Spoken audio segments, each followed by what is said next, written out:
Breaking news కేంద్ర మంత్రి బండి సంజయ్ తెలంగాణ మంత్రి ఉత్తమ్ కుమార్ రెడ్డికి రెండు వేరు కేసుల్లో ప్రజాప్రతినిధుల కోర్టు వారెంట్లు జారీ చేసింది. మిర్యాలగూడ కేసులో కోర్టు విచారణకు హాజరు కాలేదంటూ కేంద్ర మంత్రి బండి సంజయ్కి నాన్ బెయిలబుల్ వారెంట్ జారీ చేసింది. నేరేడు చెర్ల కేసులో కోర్టు విచారణకు హాజరు కాలేదంటూ ఉత్తమ్కు నాన్ బెయిలబుల్ వారెంట్ జారీ చేసింది.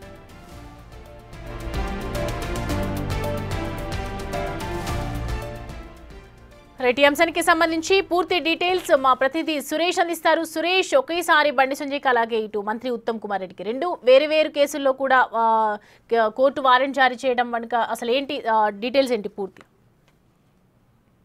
ప్రజాప్రతినిధుల కోర్టుకు సంబంధించి రాజకీయ నాయకులు ఎమ్మెల్యే కానీ ఎంపీకి సంబంధించిన కేసులలో నాంపల్లి మనోరంజన్ కోర్టులో విచారణ జరుగుతుంది. అయితే ఈ కేసులకు సంబంధించి ఆ విచారణ వాయిదాలకు రాకుండా ఎన్నిసార్లు వాయిదా వేసినప్పటికీ కూడా కోర్టుకు హాజరు కాకపోవడంతో ఇటు బండి సంజయ్ అదేవిధంగా ఉత్తమ్ కుమార్ రెడ్డిపై నాన్ బెయిలబుల్ వారెంట్ జారీ చేయడం జరిగింది. వచ్చే విచారణ ఖచ్చితంగా హాజరు కావాల్సిన పరిస్థితి ఉంటుంది, లేదంటే వారిద్దరిపైన చర్యలు తీసుకోవాల్సి వస్తుందని చెప్పేసి కూడా కోర్టు నాన్ బెయిలబుల్ వారెంట్ జారీ చేయడం జరిగింది. ఈ రోజు మంత్రి సీతక్క పై కూడా గతంలో విచారణ సందర్భంగా హాజరు కాకపోవడంతో నాన్ బెయిలబుల్ వారెంట్ జారీ చేయడంతో ఈ రోజు కోర్టుకు వచ్చి హాజరయ్యి ఆమె బెయిల్ కూడా పూచీకత్తు సమర్పించి దాన్ని రీకాల్ చేయడం జరిగింది. మళ్ళీ ఇదే వేరే కేసులలో అంటే బండి సంజయ్కి సంబంధించిన కేసు అదేవిధంగా ఉత్తమ్ కుమార్ రెడ్డికి సంబంధించిన కేసు నేరేడ్లలో ఉత్తమ్ కుమార్ రెడ్డిపై నమోదైన కేసు విచారణ సందర్భంగా ఆయన గైర్హాజరయ్యాడు. ఈ రోజు రాకుండా గతంలో కూడా అనేక సార్లు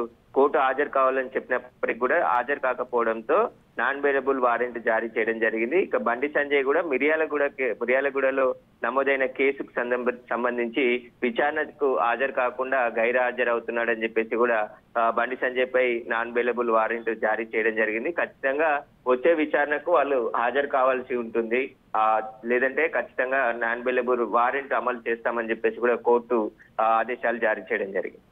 right Suresh, thanks for the updates.